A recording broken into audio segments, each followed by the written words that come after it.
මිනිස් ආත්මයක් ලබා ගැනීම අවුරුදු 100කට වරක් කන කැස් බෑවා. විය සිදුරෙන් ඒ කියන්නේ විය ගහක් පාවීගෙන ඇවිල්ලා ඒ මහා සමුදුරේ කන කැස් බෑවා උඩට ඇවිල්ලා අර විය සිදුරෙන් අවුරුදු 100කට වරක් ඇවිල්ලා අර අහස දෙස බලනවා වගේ. ඊ타ත්ම දුර්ලභ අවස්ථාවක් තමයි මනුස්ස ආත්මයක් ලබා ගැනීම. එවැනි දුර්ලභ වූ මනුසාත්මයක් ලබාගෙන එයින් නියම ප්‍රයෝජනයක් ජීවිතයක අර්ථයක් ලබා ගන්න නැත්නම් මේ ජීවිතේ කුමටද? අඳුරු දේශේ ආලෝකමත් කරන්නේ ආලෝකමත් වුණත් ඇත්ත ඇති සැටියෙන් කියා දෙන්නේ ගුරුවරයයි. ගුරු වූ වරය ඇති ගුරුවරයා. ගුරුවරයා දේවත්වයෙන් පියුතු දෙවියෙකි. ඒ තරම්ම ගුරුවරයා වටින්නේ.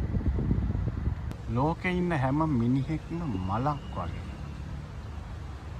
මලක දූවිල්ල රැඳිලා තියෙනවා නම් ඒ මල කැතයි කියලා, අවලක්ෂණයි කියලා, නරකයි කියලා එහෙම කියන්න බෑ. හදිස්සියෙම අකලට වහින වැස්සට හරි ඒ මලේ තියෙන දූවිල්ල හේදිලා ගිය මොහොතේ ඊට පස්සේ අනිත් මල් වගේ මේ මලත් ලස්සනයි, පියකරුයි, සුවඳයි. ඒ නිසා මේ ලෝකේ තියෙන හැම මලක්ම ලස්සනයි, සුවඳයි. දැන් මට හිතෙනවා මේ බැද්දේ වුණත් මේ කැලේ වුණත් මං අසරණ නෑයි කියලා.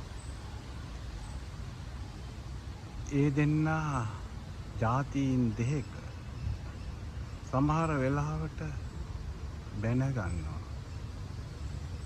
ඒ සමහර වෙලාවට ඒ දෙන්න පනට පන වගේ ඉන්නවා.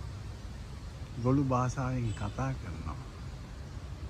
කමක් නෑ, කොහොම හරි පරම්පරාවක් බිහි වෙලා මේ බැද්දත් ආරක්ෂා කරගෙන හැමෝටම යහපතක් වෙන විදිහට පරම්පරාවක් හදාගෙන ජීවත් වුණොත් ඒක තමයි සතුට.